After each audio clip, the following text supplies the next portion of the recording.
For those of you who may not know, the Academy Forum is a program that is organized and funded by PAMCA. It is to bring to campus outstanding speakers who will engage our students and our faculty and our families.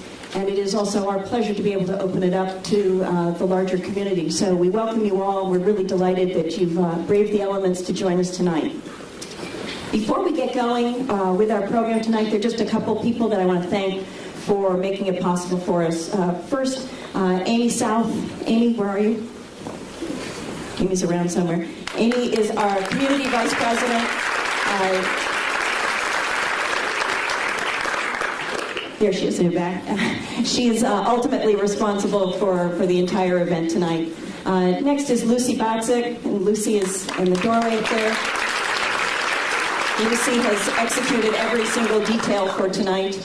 We have Trish Perlmutter. Trish has shepherded this program from the very beginning. And last but not least, Judy Polinovsky and Debbie Kozak, who make absolutely everything happen for us here at MKA. So thank you very much. So now, without further ado, it's my pleasure to introduce the headmaster of the Montclair Kimberly Academy, Tom Namick.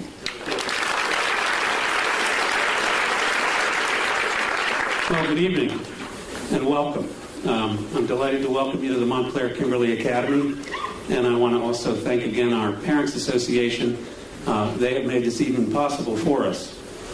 While the program is free of charge, it's not free of expectations for how we will conduct ourselves as an audience. I have a couple of things I'd like to ask of you. Please, there's to be no electronic recording, audio or video. Please don't hold your phones up to take pictures, mostly because it distracts the people behind you.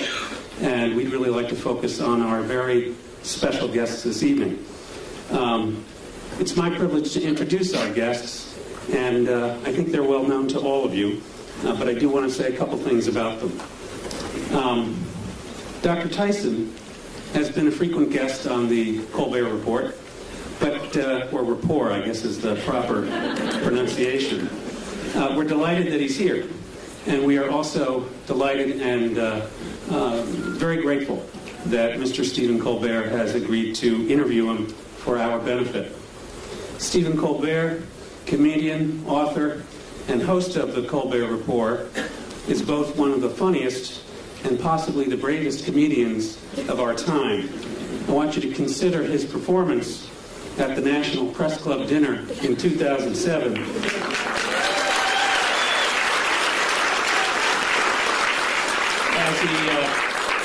As he stood just a few feet from the President of the United States, known to the rest of us as the most powerful man in the world. Dr. Neil deGrasse Tyson, astrophysicist, director of the Hayden Planetarium, author of 9 books, teacher, lecturer, host of NOVA's 4-part series Origins, and member of 2 presidential commissions on the United States aerospace industry and the future of our country's space exploration. Dr. Tyson has a gift for working successfully within the realms of research, education, and policy formation. I owe you all an explanation about our theater tonight. What you see on stage is the beginning of a set for a 7th grade production of Romeo and Juliet. This year's selection for what is, as I said, an annual performance. And I think it's fitting that Dr. Tyson is going to warm up the stage for the 2 most famous star-crossed lovers in all of American literature. It occurred to me that there are a few things that Stephen Colbert and Neil Tyson have in common, and I wanted to comment on them. Both of them share an overarching purpose to make sense of the world. They also share a common strategy. They often look to the stars, human or heavenly, for evidence of how things work. Though Stephen Colbert is far tougher on the objects caught in his gaze, whereas Dr. Tyson is only known to have obliterated Pluto. They share methods in their respective fields, whether it is the search for evidence that makes sense of the world and the universe, or the creative construction of questions and tests by which the truth and significance of who or what is before them are evaluated. Perhaps then they both have something in common with William Shakespeare, the desire to provide their audience with a lens to see the world from a previously unconsidered point of view, and not just as others would have us see it. So while the stars may be dazzling, training and instinct appear to have taught each of them to look away from celestial bodies. I'm really sorry, I had to get that bad cliche in there somewhere. And to consider the effects that those celestial bodies have on everything and everyone around them. In addition to the challenging questions that each of them make us confront, their work has given the world a little more of that very rare and gem-like substance known as the truth, or in Stephen Colbert's case, truthiness. And we are very grateful. Ladies and gentlemen, Mr. Stephen Colbert and Dr. Neil deGrasse Tyson.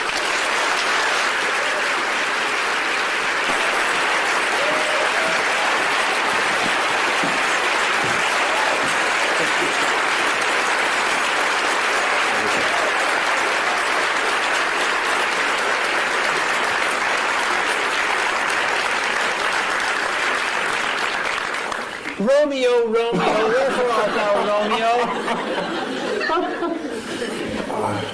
I don't know. Neil, thanks so much for coming today. Yeah, no, thank you. Mr. Dr. Neil deGrasse Tyson is, he's been on my show 6 times. And often when I come out to greet the audience before I do my show, they ask me, who's your favorite guest of all time? And I say, not just for volume, but it's Neil deGrasse Tyson. Because not only do I love what Neil knows, but I love that he loves what he doesn't know. Always interested in the next thing to learn. Oh, yeah. And always roll to whatever idiocy my character wants to throw on him. I think the only time I ever surprised you, as you told me a little while ago, was I asked you, should scientists go to Argentina or hike the Appalachian Trail? Yeah, I want people to talk about them. It's the universe talking I there. think we're a little loud there. The universe amplifies. Yeah, that one, I missed that one. Yes, you'd missed that news story. Yeah. See, to go on a show, it's like the hardest interview ever. I have to I'm laden with current events just to mix with my science because I don't know where he's going to come at me. And I got to be ready with 7 tennis rackets to hit it back. And I'm upset because that one news story, remember with the guy, was it South Carolina guy? Who remembers?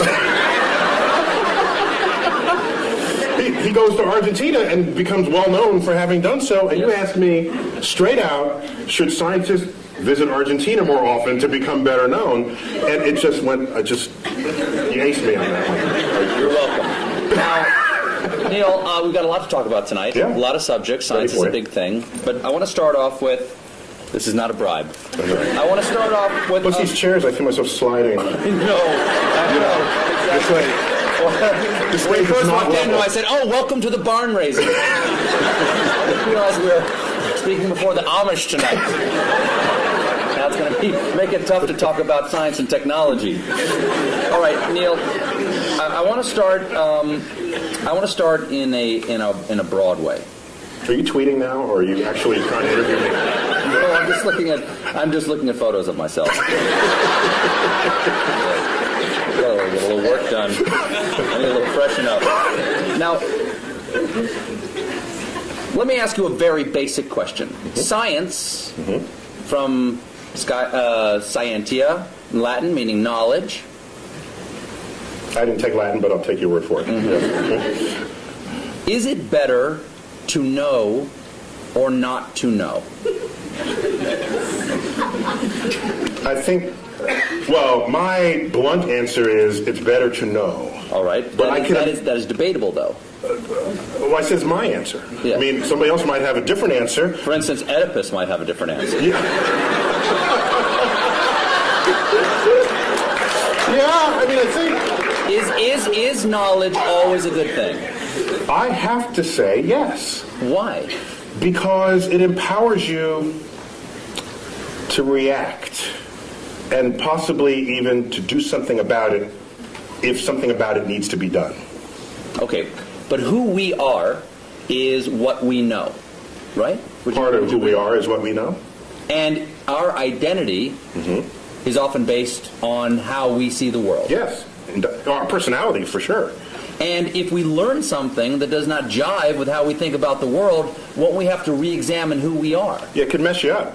Yeah. Once again, I'll go back to Oedipus. He plucked his eyes out rather than know anymore. Yeah, well, people back then, they did stuff like that. Yes, people back then, not people today. So I think there are people who would not know, who would rather. I remember the old days. I don't know if it still happens. A doctor would find out if you had cancer, they wouldn't tell you. They wouldn't tell you. Give it to me straight, Doc. Yeah, and why would you even have to say, give it to me straight, unless there was a day when they didn't give it to you straight? If I have 5 years left, I want to know I have 5 years left. Because I'm going to, do something different in those 5 years. Neil? Yeah? I have some terrible news. But there are some people who don't want, there are some people who don't value science. And if they don't value science, are they valuing ignorance? Yes, but I will not pass judgment on them. What I will say is, if they are at maximal comfort in their ignorance, fine. Except that they will not be the participants on the frontier of cosmic discovery. They will be disenfranchised. Hello? Hello? I'm sorry, I've got a phone call. Hello? I'm sorry. I have to take this. Hello? My mic isn't working? Hello. Now who's in control? So they won't be in control of the next participant. No, they won't. Not only will they not be on that frontier making any discoveries, they're not in a position to enhance their life for having access to those discoveries themselves. Can knowledge ever be a bad thing? I don't think so. What about actions that knowledge takes us to? Do you think that Oppenheimer, when the bomb went off, and he said, "I am become death, destroyer of worlds," do you think he perhaps questioned for a moment whether the knowledge they achieved that led to the creation of the bomb perhaps should have been left undiscovered? Do you know what he said in response to those kinds of questions? Yes. He said, because people said, have you usurped the power of God? Have you? And he said, if God didn't want this power to be there, he shouldn't have put it in the atom in the first place. Kind of an interesting point, I think. Well, what he's saying is that the world is accessible to us.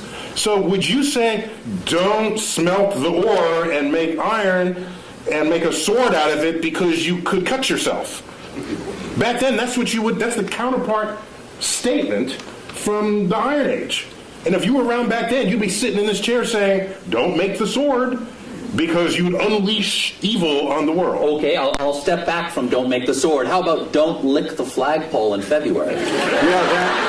You will learn something. You will learn something, but at a price, Neil. That'd be data. It's a data cost. It is. Yeah. There is a data cost for that, isn't it? Yeah. Also, Adam and Eve. They ate of the tree of knowledge of good and evil, and they paid a price. Yeah. So God does put things into atoms he doesn't want us to know about. However, I think I don't want to blame the knowledge. I want to blame the behavior of people in the presence of the knowledge. So maybe we need better knowledge management. Do you think that scientists you can applaud him. He's the hero. Well, how about this? Do you think that scientists should be allowed to do anything they can? I heard a big no over there. Someone just said no. People made fun of him for doing this, but during one of President Bush's State of the Union speeches... Bush 1 or 2? Bush 2. Mm-hmm. He said he warned against man-animal hybrids. Okay? And a lot of people, like me, made fun of that by showing pictures of, like, Senator Alligator Man going, boo, boo, yay, man-animal hybrids. But if scientists could make man-animal hybrids, wouldn't they? There are scientists who want to make man-animal hybrids. Should we make man-animal hybrids? I ask you, Senator Tyson. Should there be any limits like that? I think there's some creepy things about that, and I've met some scientists who would think that'd be an intriguing thing to do. Yes. Okay? So I think we as a society, as a democracy, what we should do is come to some understanding of what the prevailing social mores are. And no, science should not cross those barriers. And by the way, scientists are often ones to try to prevent that. Einstein among them, for example. He didn't want to make the bomb after he first told Roosevelt he should make the bomb. He changed his mind because his conscience, his moral conscience, descended upon him. Scientists are not without moral code here. So as a culture and as a society, we decide what should be the prevailing cultural mores, and I think we should all be beholden to those. What do you think of the portrayal of scientists in movies? Because often, for instance, the scientists who make the Terminator, they're the bad guys. Scientists lead us to the Terminator, or they create the superbug that wipes out the world, or they enrage the monster at the bottom of the sea. When you part the curtains and at the bottom of all of that, there's a politician funding that research.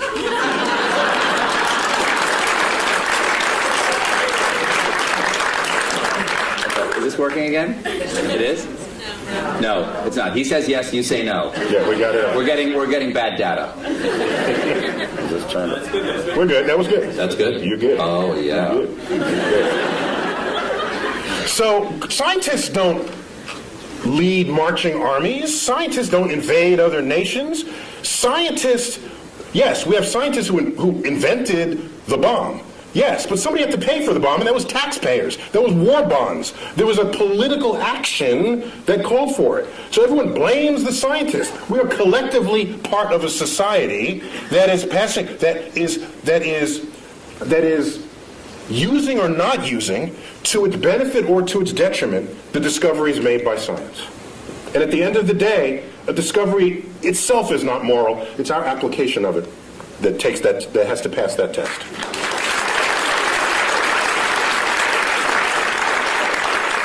Would you agree that there's a distrust of science on a certain level in our country? I mean, unless it's, going to grow my hair back. Yeah, the right. Science... Or do other things to your anatomy, yes. Right, exactly. Yes. Science, exactly. Right. Science, I've gotten those emails. Science is sometimes distrusted because it is more complex than the average person can understand. I think that is the core of it. It's distrusted not because of what it can do, but because of because people don't understand how it does what it can do. And that absence of understanding or misunderstanding of the power of science is what makes people afraid of it. And so I remember back when they first split the atom, shouldn't split the atom, or shouldn't. I mean, you hear this at every discovery that happens in science. There's a mystery to it. For example, irradiated foods. In France, they call it frankenfood, all right? Which is kind of a cute word when you think about it. Yes. But it makes food last longer, and you're healthier for it. You don't get sick from it. And so from it turning bad. In fact, NASA does it all the time. NASA can make a slab of meat. You wouldn't necessarily put this in your refrigerator, but NASA can make a slab of meat that'll last 30 years. I tasted it. And? Delicious? No, it was, there's some restaurants' food reminds me of what that tasted like. But I'm just saying that just because you don't understand it doesn't mean it's bad for you. Go figure out how it works. That's why we need a scientifically literate electorate, so that when we go to the polls, you can make an informed judgment. And you can draw your own conclusions rather than turning to a particular TV stations to have your conclusions handed to you. Now, Arthur C. Clarke. Comedy Central accepted. Exactly. Okay. Arthur C. Clarke's famous dictum about sufficiently advanced technology. Yes, it is. Arthur C. Clarke had several laws of culture and the world, one of which was any sufficiently advanced technology is indistinguishable from magic. So, if something gets too complex for the average person to understand, It's magic. It's like magic. And you have powers that I don't trust because I don't know what you're going to do with it next. Whereas if you understood how it worked, you'd say, "Hey, give me one of those." I mean, that's how that would work. That's how that plays out. do you think that's where the debate over? I think that's where the debate over evolution and creation science comes. Is that the complexity of evolution is so grand that it is hard to conceive of how the incremental changes come. And once something becomes so complex that I can't understand it, there's nothing between that and God saying, let it be. Well, one of the beauties of evolution is that complexity does not come about from complex ideas. The ideas are actually quite simple. And you can show on a computer how those simple forces can generate complexity given enough time and enough variation in environment, which is just what the history of the Earth supplies. So science literacy is an important part of what it is to be an informed citizen of society. Let's get away from our understanding of science, or lack thereof, and get to science itself. Okay. Okay. I'm with you. Here's a transition from talking about us mixing science and religion and getting back to science. Mm-hmm. God is truth, people think. Mm-hmm. Okay, some believe God is truth. Truth is beauty. Is there anything in science to you that is beautiful? Or rather, what is the most beautiful thing that you know of in science? E equals MC squared. Really? Oh, it's awesome. It is. So that equation doesn't just have a great publicist. It's actually... Because everybody knows it, but also everybody knows Coke. You know, it's like Right, the yeah. Coca-Cola of science. Yeah, you learn E equals MC squared before you even know what any of those symbols mean. You hear it in elementary school. It's a gorgeous thing. It's What is beautiful about E equals MC squared? First of all, tell everybody what all the pieces mean. Well, E stands for energy. M is mass. C squared is just the speed of light squared. That's just, ignore that for the moment. The thrust of that equation is that energy and mass are equivalent to each other, which means you can transmute one into the other and back. What makes it extraordinary is that hardly ever happens in our everyday lives, yet it's going on all the time in the rest of the universe. And so we're in this little pocket where E equals MC squared never happens. is not visible. It's not visible. It's not happening in our lives. No. But if it did, the world would be really different. Light coming from that bulb would all of a sudden pop into a particle, and the particle would combine and pop back into light again. Would it hurt? It can, yeah. It would sterilize you. There's a lot of, yeah. The kinds of particles that would do that they would sterilize you, yeah. That'd be bad. I've had my kids. Yeah. So it goes on in the center of the sun. It went on at the Big Bang. It goes on throughout the universe, wherever it's hot and heavy. That's what. But what is beautiful about it to you? It's simple. It's simple, yet it accounts for hugely complex things. And for me, that is where the beauty lies in the truth. No. If I had to give you a complex theory to understand a complex phenomenon, send me home. Because what's the point? Now, there's no tablet in the sky that said it had to be simple to end up being complex. It's just a remarkable fact about the universe. So why not celebrate it? The fact that pi, right? Let's say the numbers together. 3.1415926. We got a few. That's pretty good. That's a nerd fest. We got a geek thing going on over there. Not bad. The fact that you take a circle of any size, a circle the size of the universe itself, and divide it by its own radius, and you get that number, that's beautiful. I have to pause, and I get misty thinking of this. That's just another one. That the atoms and molecules in your body are traceable to the crucibles in the centers of stars that manufactured these elements over its lifespan, when unstable, on death, exploding its enriched guts across the galaxy, scattering it into gas clouds that would ultimately collapse and make a star and have the right ingredients to make planets and people. Which means we are part of this universe. As I've said many times, and goes back, not only are we in the universe is in us. That is a profound concept. And it was, I think it's the greatest gift that astrophysics gave culture in the 20th century. There's a research paper in 1957, and I say that because one of the authors just died, like 2 days ago, Jeff Burbidge. Burbidge, Fowler, and Hoyle. One of the most famous research papers that no one ever heard of. You know why, I think? Because it had 4 authors, not just one, and it took a decade to figure out, and it wasn't just somebody burning the midnight oil, so it doesn't lend itself to poetry or screenplays, because it's a collaboration, so nobody wrote about it. But we knew that we are star stuff. We knew that we are stardust at the middle of the 20th century. That connects us to the universe like no other fact. That's beautiful.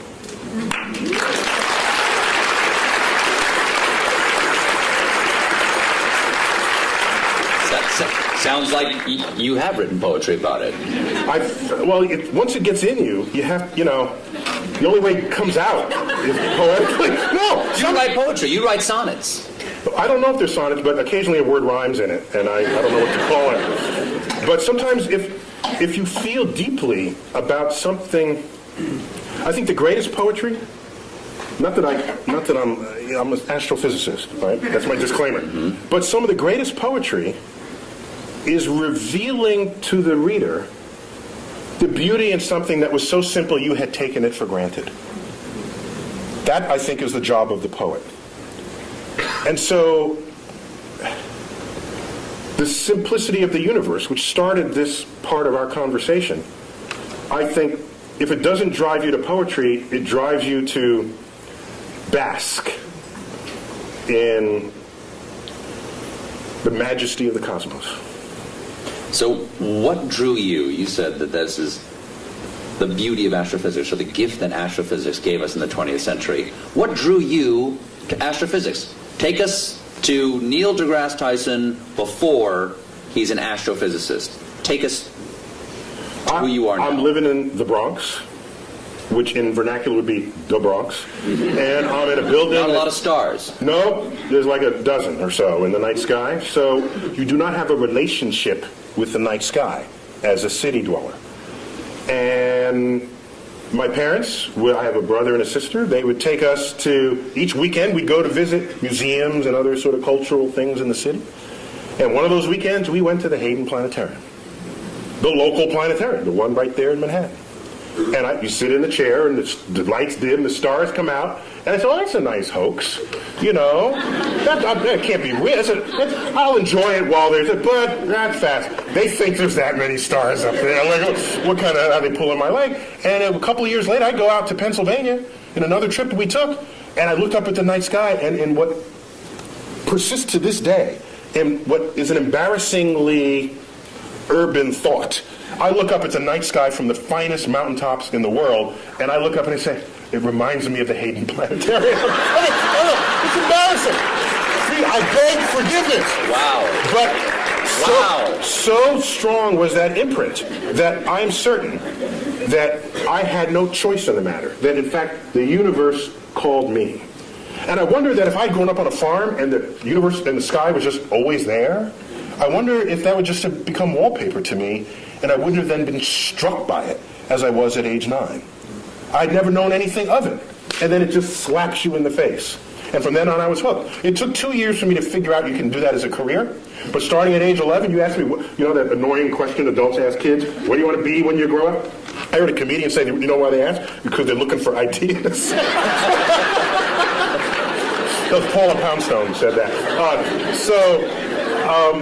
If you had asked me from age 11, what do you want to be when you grow up, I would have told you flat out astrophysicist. And my whole life aligned to that. Got a telescope, got a camera, photographed it. All my science fair projects. One was getting the spectra of the sun and analyzing features in the spectra. I built the spectroscope. So I was like nerd kid, card carrying. But I was bigger than other kids, so I was insulated from a lot of what might otherwise happen to nerd kids. But you wrestled, too. I was captain of my high school's wrestling team. I've seen you in that wrestling outfit. Okay. You can rock a singlet. Well done. Now, singlet is what you call the one-piece... they know. No, okay. So... You wanted to become an astrophysicist. That leads to another question, which is, is it better to not to know? It's better to know. Can it be beautiful? Yes, it can be beautiful. Is science a thing, or is it a way to look at the world? Is it a verb, or is it a noun? It is both. The world is not just, is it this or that? Is it a planet or not a planet? It's sometimes... You must choose. It's fuzzier than that. Sometimes... So if I have a lot of facts in my head, if I can absorb a lot of facts, am I a scientist? No, you're a fact memorizer. In fact, I'll accept that as a compliment. Our academic system rewards people who know a lot of stuff, and generally we call those people smart. But at the end of the day, who do you want? The person who could figure stuff out that they've never seen before, or the person who could rattle off a bunch of facts? At the end of the day, I want the person who could figure stuff out. And science... Say if we're trapped on an island. Exactly. What, the professor on Gilligan's Island? It's not a matter of how many facts he can recite. It's like, there's a coconut, and there's a thing, and you have a ham radio. That's exactly. Okay? Seawater, you stir in the salt water. You hook the wires up to Gilligan's fillings, and then you listen to his ear. Listen in it. So it's an understanding of the relationships. While we're on it, Ginger or Marianne? Totally Ginger. Ginger. Complete. That was like, she came around the wrong time of my life. I'm dead. It was like Ginger all the way. For sure. So it's a way of approaching the world. It's a way not only of approaching the world, it's a way of equipping yourself to interpret what happens in front of you. I think of science, the methods and tools that enable it, as kind of like a utility belt that you walk around with. And you come upon something. Are you a superhero? Yeah. In your mind, are you a super science? Actually, when I was a kid, I wanted to be Mighty Mouse when I was a kid. Really? I wanted to sing opera as I went to sing. Here I am to save the day. Yeah. So it's a tool belt. It's a tool belt. It's a utility belt. Utility belt, sorry. Because I'm picturing you in the singlet with the utility belt. Yeah. It's a tool belt. The difference is a tool belt, if you have a hammer, as they say... You can hammer in the morning. You can hammer in the morning. If I had a hammer. Mm-hmm. The problem is, if you start wielding a hammer, then all your problems look like nails. Mm-hmm. And maybe they're not. Maybe it's more subtle than that. And so your toolkit has to be able to morph into what is necessary for what it is that you confront at that moment. And so, yes, you're equipped with methods of mathematical analysis, methods of interpretation. You know some basic laws of physics. So when someone says, I have these two crystals, if you rub them together, you'll get healthy. So rather than just discount it, because that's as lazy as accepting it, both of those are just lazy brain. What you should do is inquire. So do you know how to inquire? And every scientist would know how to start that conversation. They would say, well, where'd you get these? What kinds of ailments does it cure? How does it work? What does it cost? Can you demonstrate that it works? And you go through this whole, and at the end the person's in tears because they weren't prepared for that level of questioning. And so science literacy is vaccine against charlatans of the world that would exploit your ignorance of the forces of nature. Neil, if you don't like the crystals I gave you, you can just say it. And they're not working for you because you don't believe.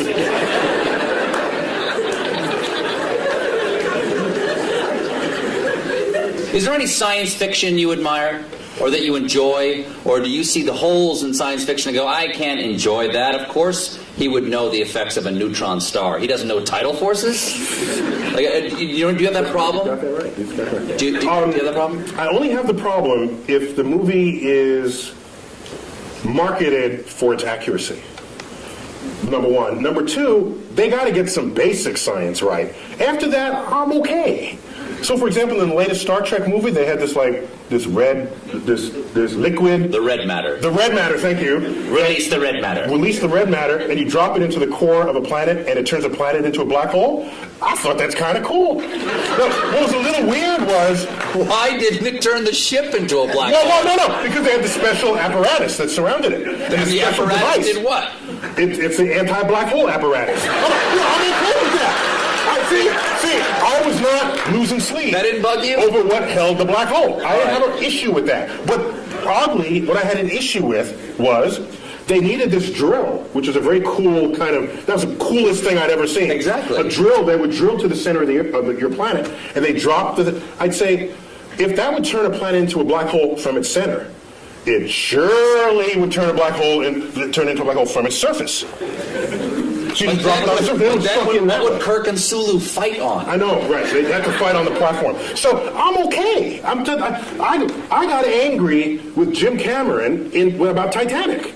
That's how I got angry. Did I tell you? I didn't tell you the story. You did not. Oh, no, can I? I've never seen you this angry before. Just hold me back. I can't wait to see what you have to say about Avatar. You might turn blue with rage. Go on. So what was your problem with Titanic? There's a colleague of mine who saw Avatar, and he got home and he told his wife he wanted to paint her blue, and that didn't go over very well. Is she 10 feet tall? So, Titanic, you may remember, was marketed as a film of high accuracy because Cameron had funded this submersible to go down and it checked out the staterooms and the wall sconces and the china patterns, and so they reproduced that to detail. And so here they recreate the ship for the movie. Can you double check that? No, because he had the submersible. You just have to trust him, okay? No, you got to trust him. So now, the ship sinks, right? Did I give away the... You see the movie yet? I'm sorry. Okay, so the ship sinks. I do. I remember. You remember that, okay? Very sad. And it's Kate Winslet on the flow. Remember that? And Yes. she's delirious. This isn't the scene where she's naked. Oh, sorry. Go on. She was Go on. kind She's of like that dressed. for Okay, that go too. ahead. No, she's on the flow, on the whatever, the plank, and all right, she's looking up. We know the date, the time, the weather conditions, the longitude, the latitude. We know all of this about the sinking spot of the Titanic. There is only one sky she should have been looking at, and it was the wrong sky.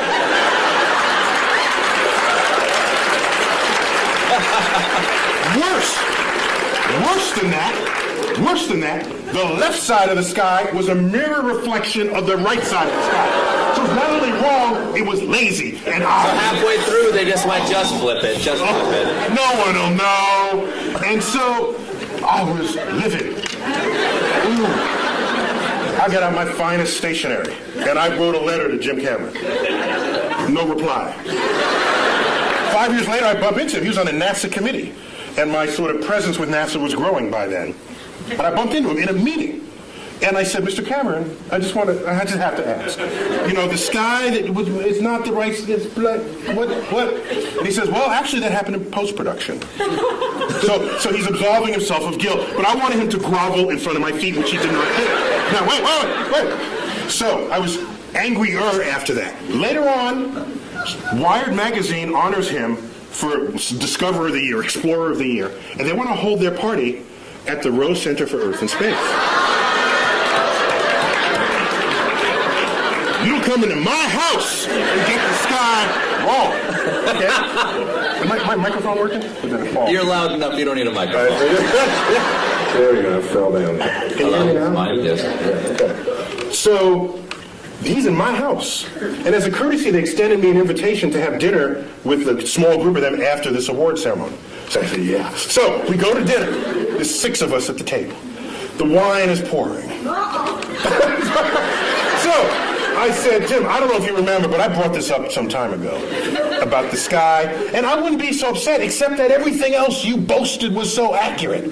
And we can't even check how accurate that is, but anybody can spend $50 for a planetarium sky program and look at the sky and know that you got the wrong sky. What gives? And you know what he said? He said, last I checked, worldwide, Titanic has grossed $1.3 billion. Imagine how much more it would have grossed if I got in the sky right.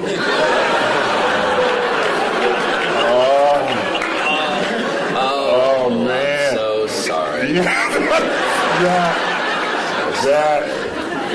If I had a tail, it would have been like between my legs, and I would have. And so I think you won that conversation. No, actually, I did. He retreated into his bank account. Here's what happened. But that money will all eventually be gone, and he would still have gotten the sky wrong. Oh, that's an interesting point. That's right. The sky will Outlived even James Cameron. However, as dejected as I was, 2 weeks later I get a phone call.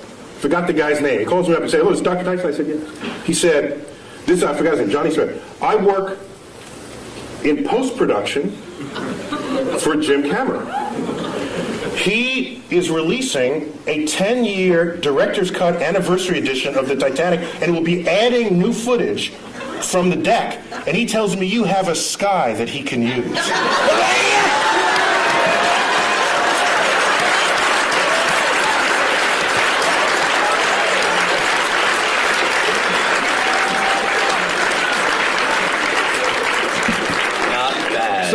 Not bad. You got your taste, right? You got a little taste. Yeah, right? it was good. Oh, no, I'm not. I'm a public servant. Yeah.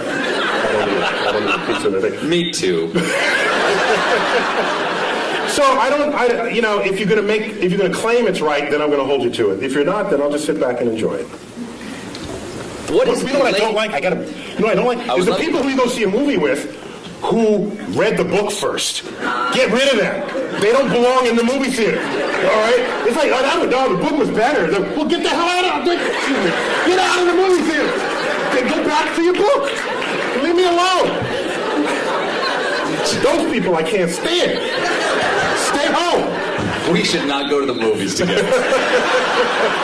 Now, okay, I got three different things. What is the latest discovery in astrophysics that we should all know about? One of my favorite. I got to go back maybe 6 months for that. 8 months, may I? Okay. Okay.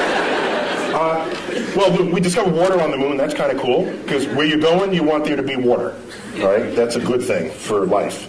But what struck me the most earlier in 2009, we discovered methane on Mars. Methane. If you have a gas stove and you live in a city, chances are it's methane. It's a flammable gas. You say, well, so what? Who cares? Except that methane is the byproduct. It's a part of the gaseous effluences of anaerobic bacteria, which on Earth operates deep in the intestinal tract of farm animals. That's a very scientific way of saying there are Mars farts. That's what you're saying, right? I didn't want to say it. Yeah. You got a doctor in front of your name. You can't say stuff like that. I can't say stuff like that. But that means that is possibility, or is that yeah, there's life, but no one will come out and say it? It means while you can generate methane other ways, such as sunlight. It's a combination of pressure, temperature, and energy source. You can manufacture methane. Magic. So, but chemical magic. Yeah. Chemical magic. But it is a natural byproduct of bacteria that thrive in the absence of oxygen. And you don't have oxygen deep in your intestinal tract, neither do any farm animals. And if you're down under and Mars doesn't have oxygen. So it's tantalizing to think that maybe there are life reservoirs in aquifers beneath the Martian soils. As I was saying before about is it better to know or not to know, and there are things about our own identity that we take from the knowledge that we have, yes, we do. or the things that we don't know, the assumptions of things that are not there to be known. And instead of using the word identity, I'd say they have an impact on our ego. Yes. Because the more we learn about the universe, the smaller we get, all right? In time, in space, in size. And so if you go in... Not the way you just described it. The way you described it, you're a supernova. Well, that makes you bigger. Well, I think if you know about what's going on, then it's not mysterious and you're a participant in the unfolding cosmos. Otherwise, you are consumed by it and you fear it and you shun it. And you say, I don't want to know that I live on a speck called Earth, orbiting an undistinguished star in the corner of an ordinary galaxy in an expanding void of the cosmos. There are some happy thoughts in there, like understanding how that worked, recognizing that the human brain figured that out. That's kind of cool. There's a lot we still don't know, but what we do know, I think we can sit proudly and celebrate what we know about the universe. Maybe now, not every one of us took a few key people like Newton and Einstein, but we learned what they taught us, and each of them stands on the shoulders of giants that came before them, just as the quote goes. Let's celebrate it, not fear it. But if we found out that there was life someplace other than Earth, what do you think that would do to our identity or our ego? It may signal a change in the human condition that we cannot foresee or imagine. I think it would. Now, I think the issue would be not if we find bacterial life, which is kind of what we're looking for now. Bacterial life, there's no question about whether in our mind's eye we reign supreme over bacteria, although it can win. Bacteria, do you know in 1 linear centimeter of your lower colon lives and works more bacteria than the number of people who have ever been born in the history of the world? So in fact, we are just hosts for bacteria to lead their lives. So from the point of view of a bacteria, we're just a place to live. A dark, warm place to live. But we're a planet, and they don't believe there's bacteria in any of the other planets. That'd be an interesting sci-fi novel. So the real issue is, if we find life on another planet that's smarter than we are, that would totally mess with our ego. That'd be the last, nail in the coffin of our ego. That used to be, well, we're humans, and we're on Earth, and Earth is small, and Sun is insignificant. That'd be the last one, and I don't know how we'd be able to handle that. Do you think that there have been discoveries that have happened? For instance, I have heard discoveries that have changed our point of view about the universe that we are not aware of, that they've changed. In other words, the change has been so gradual, we don't realize we see the world differently. Has E equals MC squared, because that's coming up on 100 years? I'll tell you. Yes, it is, actually. Well, no, we're past the age. Last year was 100? No, 1905, so 2005. Okay. But so I got one for you. Has that changed us? I got one for you. In the 1920s, which was a watershed decade in the history of science, in that decade, we discovered that not only our galaxy, the Milky Way, is not the only existence of anything in the universe, that there are other Milky Ways out there. That recently?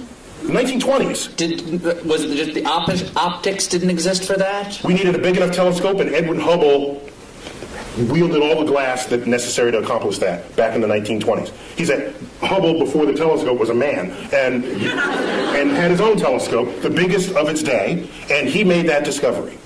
That there were these spiral fuzzy things in the night sky. We thought they were just local to us. They're whole other systems of stars. 100 billion stars unto itself, outside of our system. Not only was that discovered in 1926, 1929 he discovers that the universe is expanding, which means it may have had a back then, it may have had a beginning. If it's expanding, that meant it was littler in the past. Well, there must have been a day when it was all together in the same place. Thus was born the Big Bang. Okay, so now, also in that decade, quantum mechanics, quantum physics was discovered. That is the science of the small, the science of electrons, protons, neutrons, particles, nuclei. At the time, you'd say, this is just physicists burning tax money. Because who cares about the atom? I got my horse to feed. I got kids. You got issues in society. Yet it's quantum mechanics that is the entire foundation of our technological revolution. There would be no computers. There would be none of what you take for granted. Your iPod, your iPhone, cell phones, the space program, without our understanding of the laws of physics as they operate on that atomic and molecular and nuclear level. And so the chemist has no understanding of the periodic table of elements without quantum mechanics. To them, it's just a list of elements. Quantum mechanics tells you why this column is there, and that's there, why this mates with that, and why that makes a molecule with that. That's quantum mechanics, and it's unheralded. You ask me, is there any discovery that has changed how we live? It is quantum mechanics. And I make this point because I'm ready to...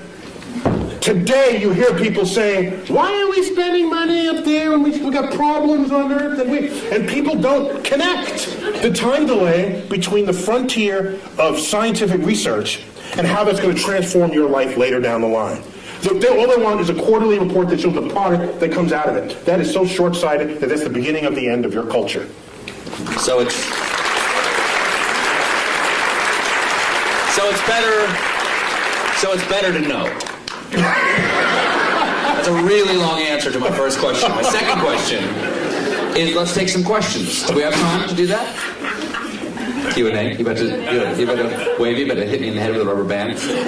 Okay. Very quickly before we get to questions here. How many can I ask? Ask one. Do we have microphones, or are we going around the room? We can repeat the question if there aren't enough microphones to go around. Let's start right here with just one, please, sir. Is there a brown dwarf star approaching? Is there a brown dwarf star approaching? Okay. Dare I suggest that I think I know much more deeply about what's behind that question? He's asking about Planet X. Do share. That would swing by Earth in the year 2012 and tip us on our axis and have it be the end of civilization as we know it. Is that right, sir? Oh, I heard about that. Yeah. I'm digging a subterranean chamber. Yeah. Me and my kids are going to be fine. Yeah, go on. When's it get here? It doesn't exist. Moving on. Next question. Yes. No, there is no Planet X. All gravity, all principal sources of gravity in the solar system are present and accounted for. Anything Yes, we sir. discover now are tiny and insignificant, like Pluto's relatives. Yes. Yes. Anything to say about Apophis? Apophis. An asteroid the size of the Rose Bowl. Discovered December 2004. Headed towards Earth.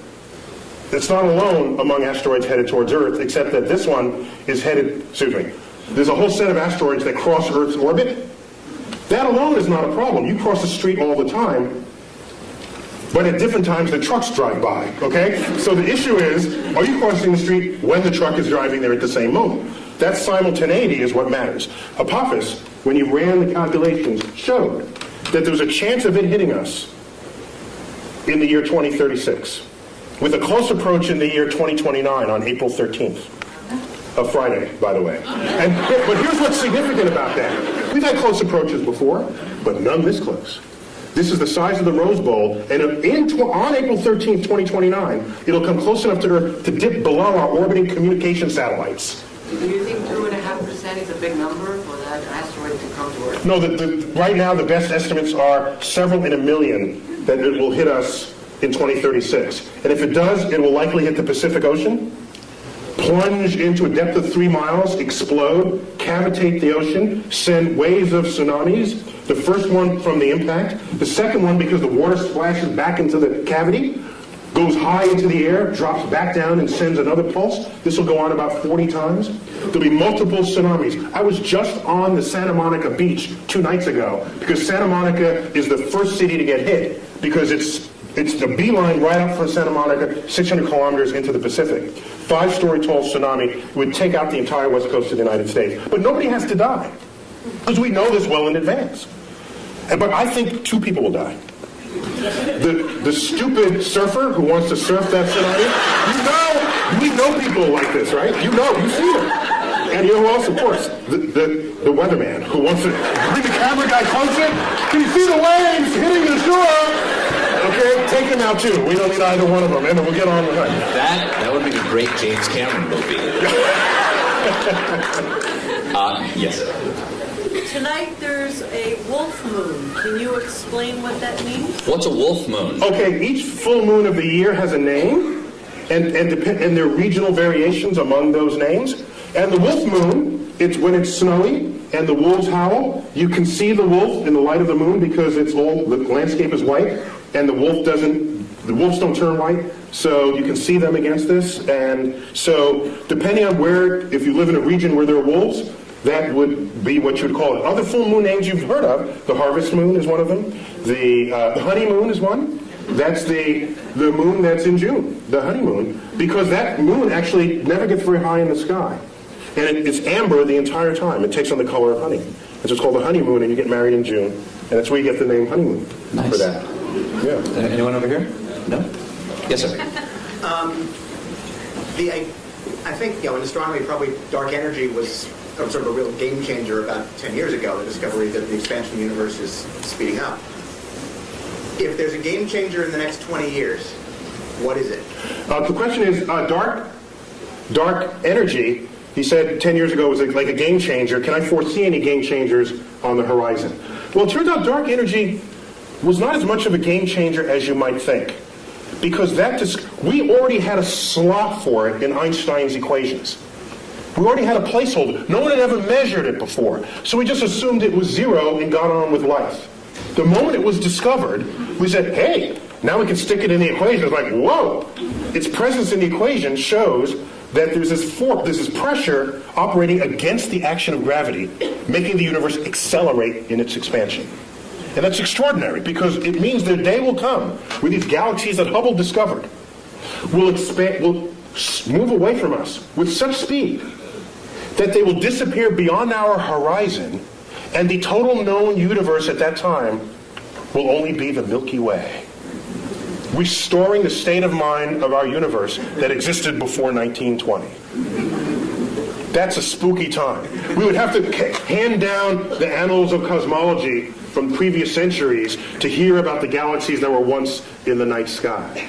So game changers going forward. If we discover the dark matter particle, that'd be kind of cool. If dark energy and dark matter, because we don't know what's causing either one of them, but we measure them. So they are real in their action on the universe. We just don't know what it is. Okay? As distinct from the ether 100 years ago, we never measured it. We just assumed it was there. There was no data. It was just dark matter, dark energy. We can call it Fred and Wilma. Don't think it's matter or energy. We don't know what it is. Don't let the name fool you. I'll henceforth call it Fred and Wilma. Okay? So, with Fred and Wilma, these two things, it may be a game changer. Once we figure out what it is, it's a new particle that then we can exploit to our benefit in the same way our understanding of quantum physics enabled us to exploit the behavior of atoms and nuclei to our benefit. So a new kind of physics would transform how we live. Yes, that's one way I think about it. Is Pluto going to be excised, so not just because we send it out, but because the ice will expire? Will Pluto not only be humiliated by Neil deGrasse Tyson? You may not know this. That's not the word she said. She used that word. Excised from the family of planets. Neil was on the group that gave the recommendation that Pluto be demoted, correct? We thought differently about Pluto's identity than Pluto did, and other supporters of it. We just grouped it with other icy bodies in the outer solar system that, at the time, were being discovered. Don't shoot the messenger. Pluto was alone for 65 years, and so you can't have a category of one. That doesn't work in science. You need a few things to make a category. So he's okay. It wasn't a category, though. It was a planet. Well, yeah. My very elegant mother just sat upon 9 porcupine. Now she just sits upon 9. It doesn't make any sense. Yeah, it doesn't make any sense. Where's the porcupine? If she's that elegant, she wouldn't have sat on a porcupine, I don't think. So once we found other icy bodies, all we did was group them together. We said, Pluto, we found family for you. In fact, we think you're happier there, because now you're one of the biggest icy bodies. And rather than a pipsqueak planet. You sent Pluto to a farm upstate to run and chase rabbits. It's much happier there, kids. It's happier there. And I didn't do this alone. Is there a supergiant beyond Pluto that pulls comets in? Is there a chance there's something out there that's drawing? There was a hypothetical star, which is related a little bit to what led to this invention of this... The brown dwarf that you won't talk about, but you and I know, yes. Yeah. There was a... Come down to the bunker, too.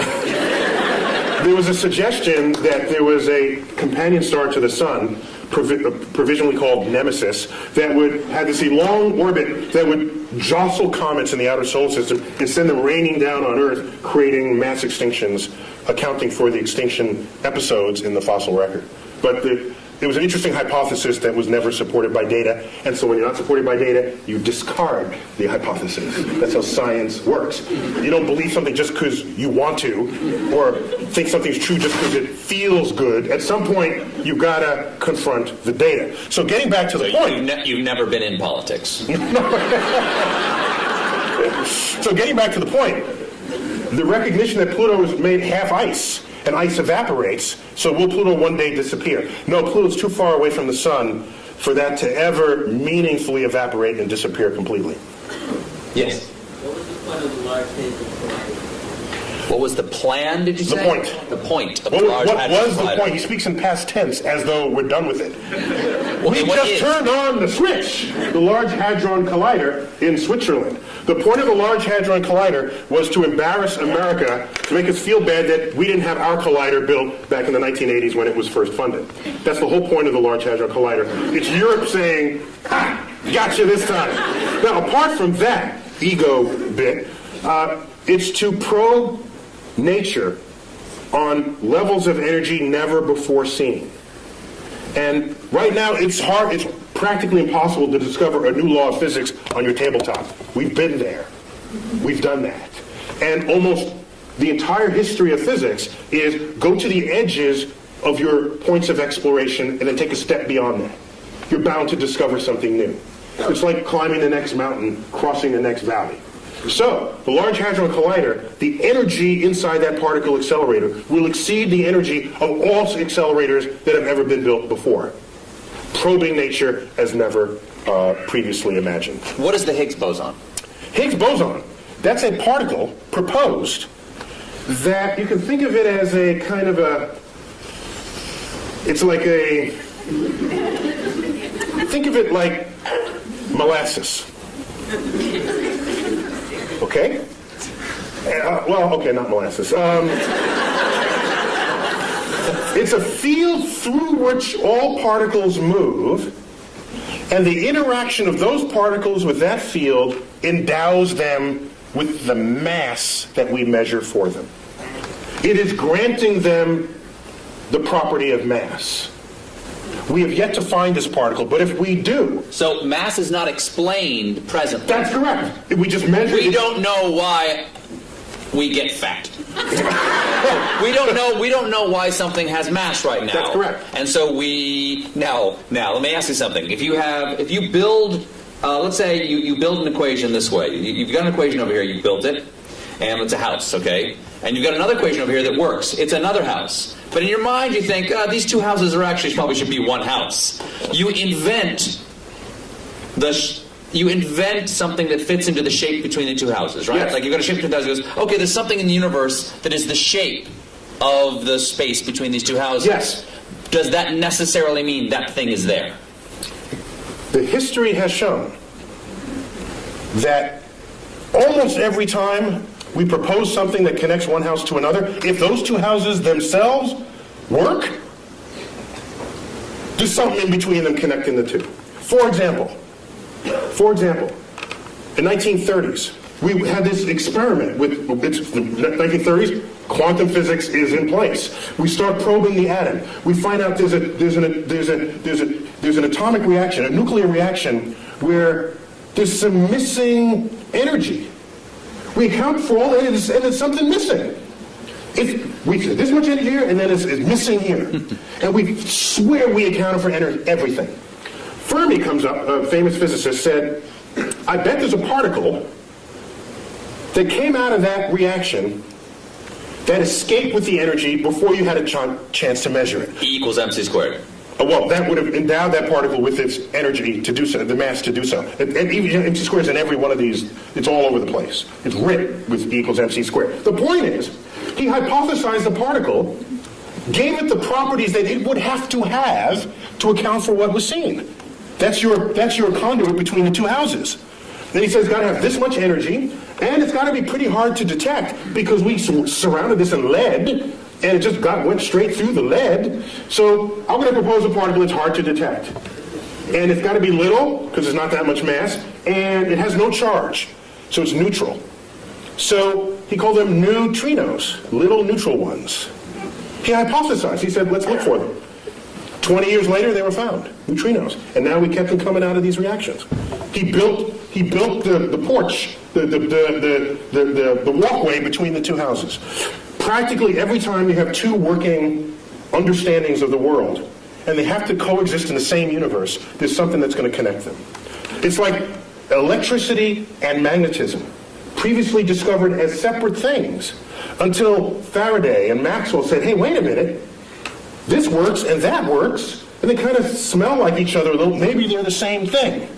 So a whole theory came out to put the two together, and it is the theory of electromagnetism. You know this word. You just take it as a single word, but those used to be separate concepts. So we're going good with this. We're on a roll here. So why not continue? Yes, right there. Do parallel universes exist? Do parallel universes exist? We don't know. The parallel universes are losing favor to the multiverse. We have some cogent theoretical expectations that our universe might be just one of many, spawned from this hyperdimensional medium, which we'll call the multiverse. There's no data to support it, but we have good theoretical premise to think that it's there.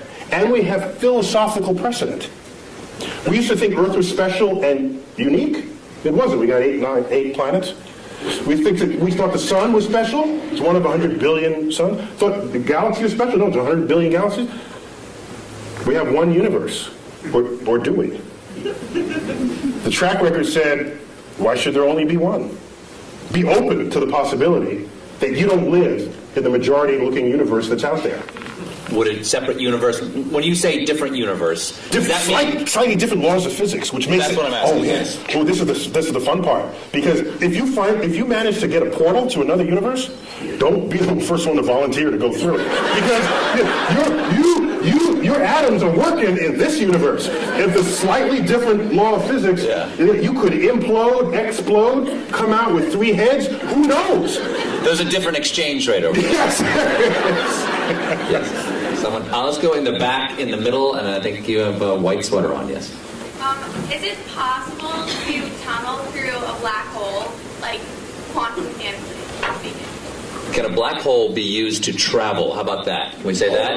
No, it's a little different. Like Steve, get with it. Tunnel through a black hole. Yes. As if it creates a tunnel in space or time. Quantum mechanically is what she said. Quantum mechanically, can you tunnel through a black hole? I'm not going to try to interpret this one. Well, I have to ask, did you want to land someplace else when you're done, or are you content with being dead when it's over? I need to know before I answer. I guess it's okay if I die. It's okay if you die. For science. For science. Stephen Hawking showed just recently that, and for me this was kind of spooky amazing, that black holes remember everything that they have ever eaten. Which means it's not a tunnel to anywhere. Everything that it ate is sitting there at the singularity at its center. Now the spooky part, that's not the spooky part. The spooky part is, Stephen Hawking showed 40 years ago that black holes can actually evaporate.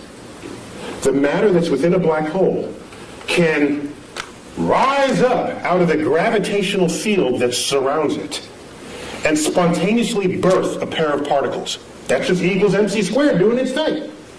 E equals mc squared. The gravity field has high energy density. Out of that pops particles. And those particles escape, taking matter away from the black hole. From the gravity field of the black hole. Doesn't that fly in the face of how we think of a black hole? In a black hole, gone forever. Because nothing escapes, because nothing can surpass the energy needed to go faster than the speed of light. Except quantum mechanics, this quantum physics from the 1920s gets you out of that problem. That's a classical understanding of black holes. You layer quantum mechanics on it, weird stuff happens.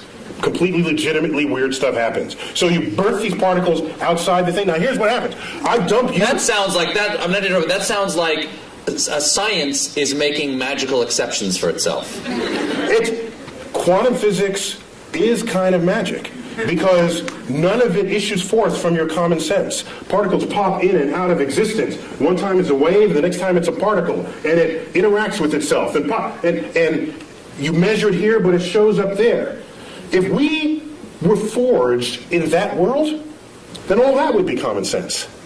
N equals mc squared would be a daily phenomenon. You wouldn't need Einstein to figure it out. You'd be learning it in elementary school. But that is a foreign universe to us. And so what goes on there, you are prone to say, that doesn't make sense. You know something? It's of no obligation to make sense to you because your senses didn't come out of that universe. Out of that universe of tiny particles. We don't live there. If you let something go and it drops, you say that makes sense. If you let something go and it goes up, you say that doesn't make sense. In quantum world, that happens all the time. It would make sense in the quantum world. So, I submit to you that if I take your body and dump it into a black hole, what Stephen Hawking showed is that all the particles that went into the black hole, let's say it's Stephen Colbert black hole, okay? No other contaminating bodies but your atoms in the center of this black hole. And I wait around, and out here, in the gravity field, particles pop into existence.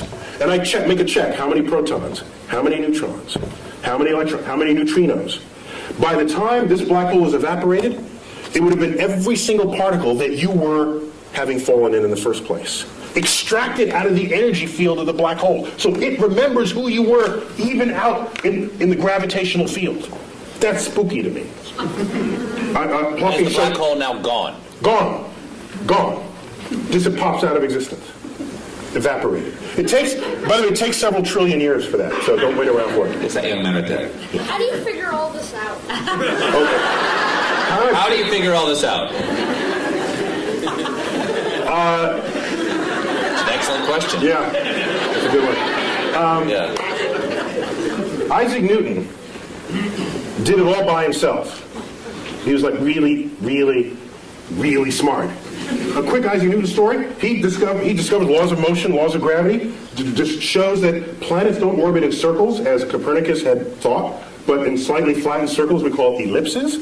And so a friend of his said, hey, Ike, why? That may be called, I don't know what you call it. Why that shape and not some other shape? He couldn't answer that question. I'll get back to you. Goes home for 2 months, comes back. Here's why it's that shape. They're conic sections, they're cuts through the thing. And said, well, how did you figure that out? He said, well, I had to invent integral and differential calculus to figure it out. So some people invent their own tools and methods to discover the world.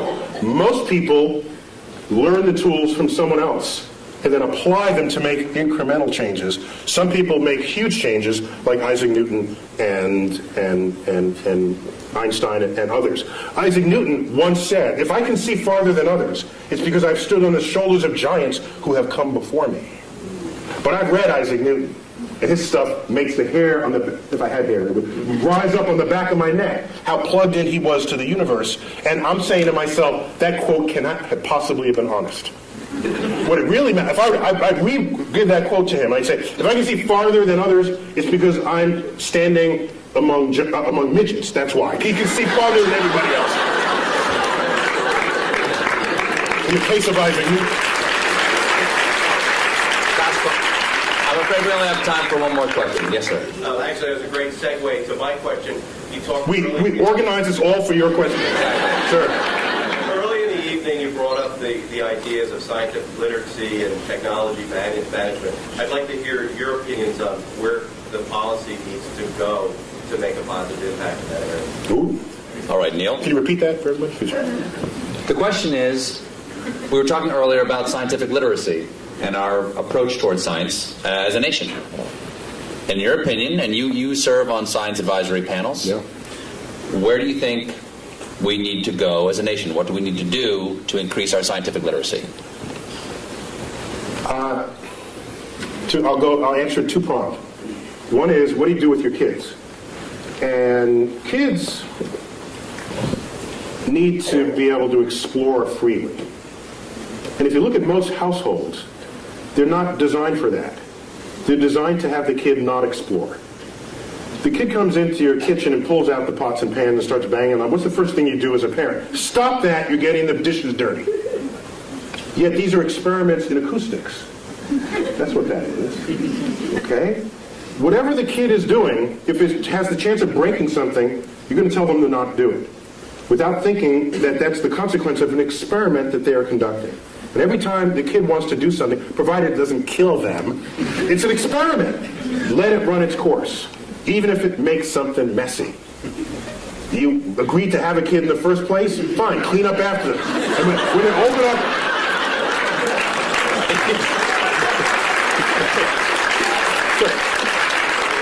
Because it's those seeds of curiosity that is the foundation of what it is to become a scientist. Now, I don't want everybody to be a scientist. That'd be a boring world. I want the poets, and I want the musicians, and we need that. And I don't have a... But I'm talking about promoting science literacy. And so the first step for the parent is to get out of the way. Allow the child to explore. They start playing in the mud. Don't do that in the mud. I just cleaned those pants. You're getting in the way of another experiment. They start plucking the petals off the flowers you just bought from the florist.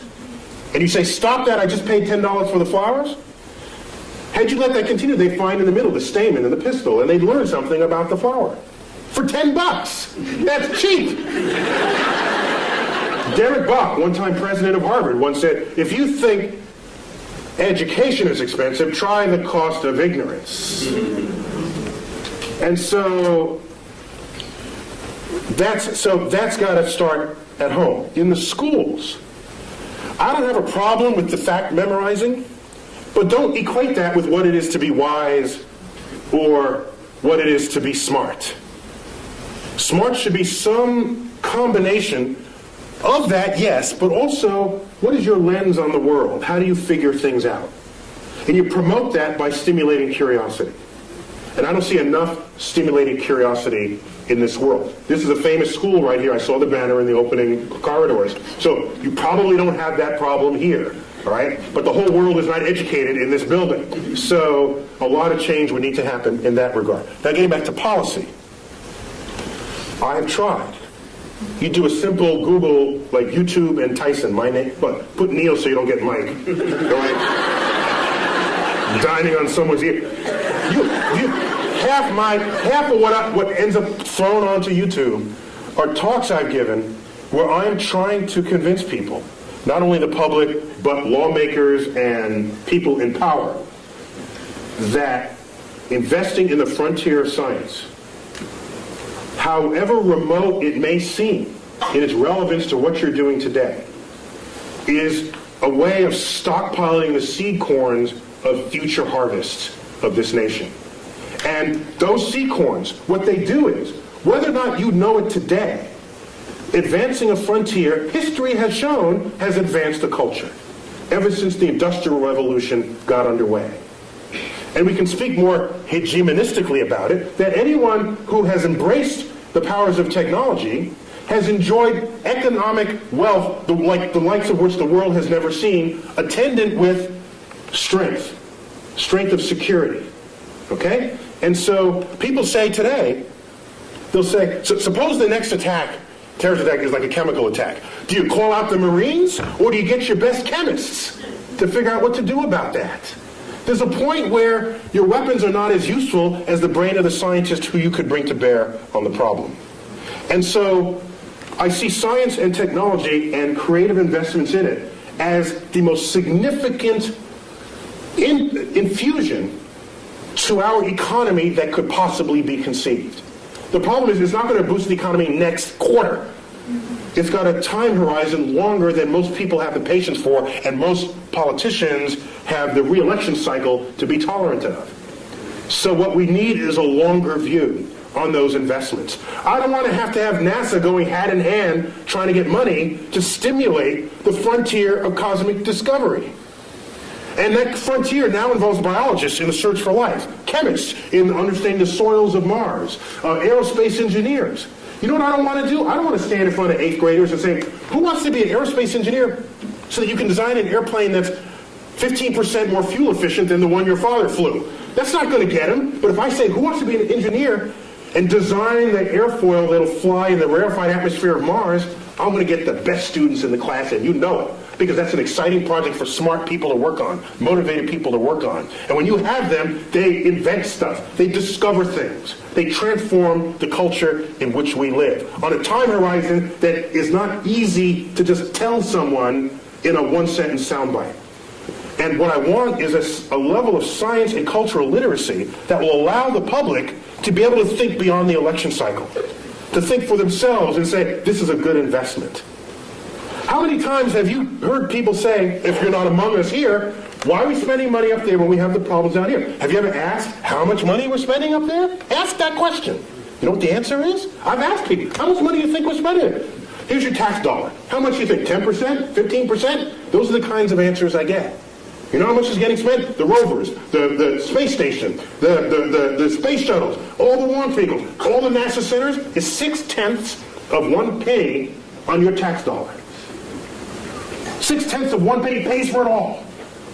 And you're telling me, why are we spending money there and down here? If you need that money to solve these problems, you got some other problems going on. Okay? That's a whole other problem with society. So, I'm sorry, I'm getting off. So my point is, I think the greatest need is to be able to have the foresight necessary to make investments on the frontier of science, even if at the time you make those investments, you cannot figure out how that might make you rich tomorrow. Michael Faraday, in the 1840s, was the first one to pass a wire through a magnetic field.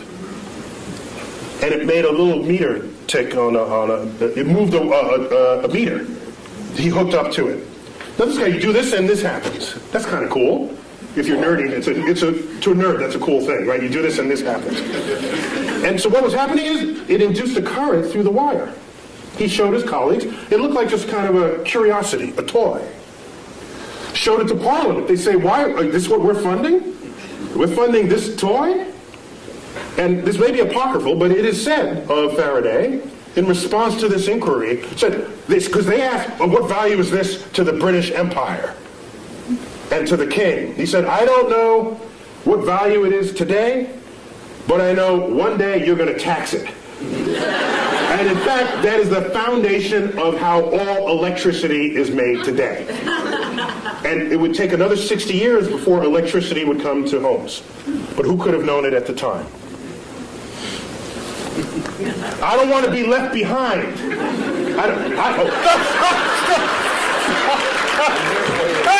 I will not leave you behind. Last thing I'll say. The biggest news story last year to me was not the methane flatulence. No. The biggest news story happened December 22nd, something like that. I forgot what day. A press release comes out. Russia says they want to send a mission to deflect Apophis, the killer asteroid. Oh, yeah. By the way, I said if that hits, it's going to hit the Pacific, which affects us. Okay? Russia says we're going to launch a mission. We're going to start designing it now, and we're going to fund it. Oh, by the way, the United States is welcome to join us. And people say, that's nice, a little international thing. I'm saying, wait a minute. Something's wrong here. Aren't we the ones who are supposed to be starting missions and invite other people to join us? Isn't that how it's been? So that was a sign, one of many, that our significance and meaning on the world stage is fading. And it's fading fast. And it's not a cliff, it's just a fade. And the day will come where the rest of the world just makes their own decisions about the future of their own space exploration and technologies. And we're sitting back saying, hi fellas, can we join along? Neil, we already proved we can deflect asteroids in the movie Armageddon. Yes. So there's our fantasy. We don't do it in real, we do it on the silver screen, and we're happy about that. Maybe we got to fix that disconnect. Last question. Why is there something instead of nothing? 10 words or less.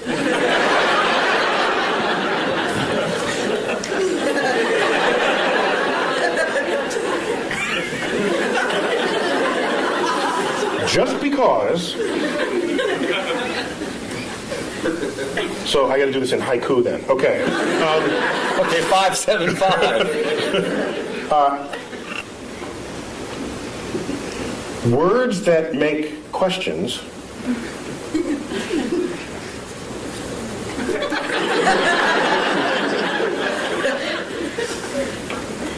may not be questions at all. I am well rebuked. Neil deGrasse Tyson, it is an honor to have you here and an honor always to talk to you. Please, come on, give it up for Neil deGrasse Tyson. Thank you.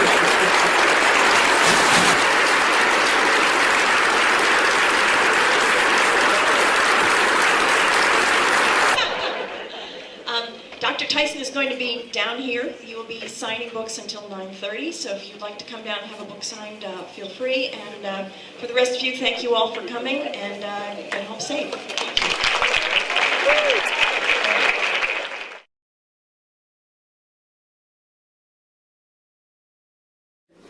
For those of you who may not know, the Academy Forum is a program that is organized and funded by PAMCA. It is to bring to campus outstanding speakers who will engage our students and our faculty and our families. And it is also our pleasure to be able to open it up to the larger community. So we welcome you all. We're really delighted that you've braved the elements to join us tonight. Before we get going with our program tonight, there are just a couple people that I want to thank for making it possible for us. First, Amy South. Amy, where are you? Amy's around somewhere. Amy is our community vice president. There she is in the back. She's ultimately responsible for the entire event tonight. Next is Lucy Batzik, and Lucy is in the doorway up there. Lucy has executed every single detail for tonight. We have Trish Perlmutter. Trish has shepherded this program from the very beginning. And last but not least, Judy Polinovsky and Debbie Kozak, who make absolutely everything happen for us here at MKA. So thank you very much. So now, without further ado, it's my pleasure to introduce the headmaster of the Montclair Kimberly Academy, Tom Namick.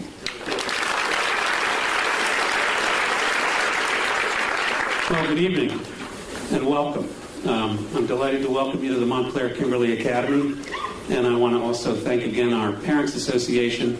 They have made this evening possible for us. While the program is free of charge, it's not free of expectations for how we will conduct ourselves as an audience. I have a couple of things I'd like to ask of you. Please, there's to be no electronic recording, audio or video. Please don't hold your phones up to take pictures, mostly because it distracts the people behind you. And we'd really like to focus on our very special guests this evening. It's my privilege to introduce our guests, and I think they're well known to all of you, but I do want to say a couple things about them. Dr. Tyson has been a frequent guest on the Colbert Report, or rapport, I guess is the proper pronunciation. We're delighted that he's here, and we are also delighted and very grateful that Mr. Stephen Colbert has agreed to interview him for our benefit. Stephen Colbert, comedian, author, and host of the Colbert Report, is both one of the funniest and possibly the bravest comedians of our time. I want you to consider his performance at the National Press Club dinner in 2007.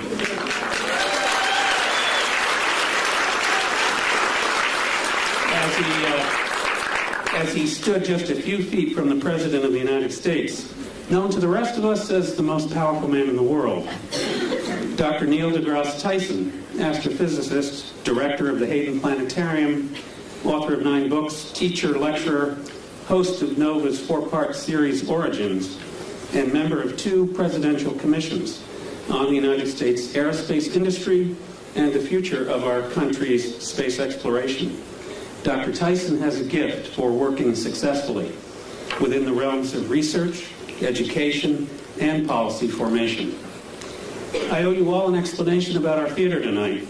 What you see on stage is the beginning of a set for a 7th grade production of Romeo and Juliet. This year's selection for what is, as I said, an annual performance. And I think it's fitting that Dr. Tyson is going to warm up the stage for the 2 most famous star-crossed lovers in all of American literature.